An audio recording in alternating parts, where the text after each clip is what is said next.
La riproduzione della spada della comandante della flotta della Repubblica di Venezia, vincitrice della battaglia di Lepanto, la spada dei cavalieri della guerra dei Trent'anni e del Gladio Romano, sono solo alcune delle armi bianche d'epoca riprodotte in maniera minuziosa e sequestrate dalla Guardia di Finanza in un laboratorio scoperto nel Vittoriese. In tutto 178 tra pugnali e spade, un'attività commerciale di vendita online di repliche di armi storiche sconosciuta al fisco. Il blitz degli uomini delle fiamme gialle presso il domicilio di due persone italiane. Ci siamo trovati davanti a una vera e propria fucina, un laboratorio completo di tutti quanti gli arnesi tecnici per la produzione di armi, e completo anche di una fornace che serviva appunto proprio per far fondere il metallo, che successivamente veniva lavorato con incudini e martelli.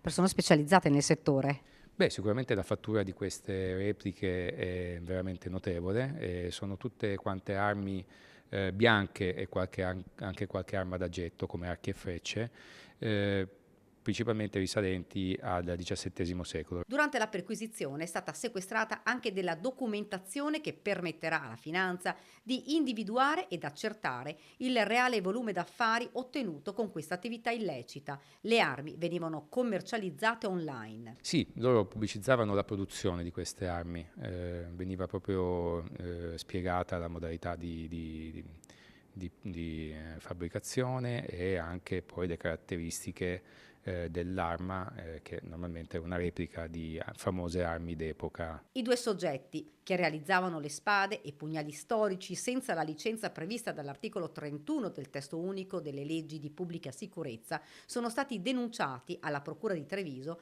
per il reato di fabbricazione o commercio non autorizzati di armi.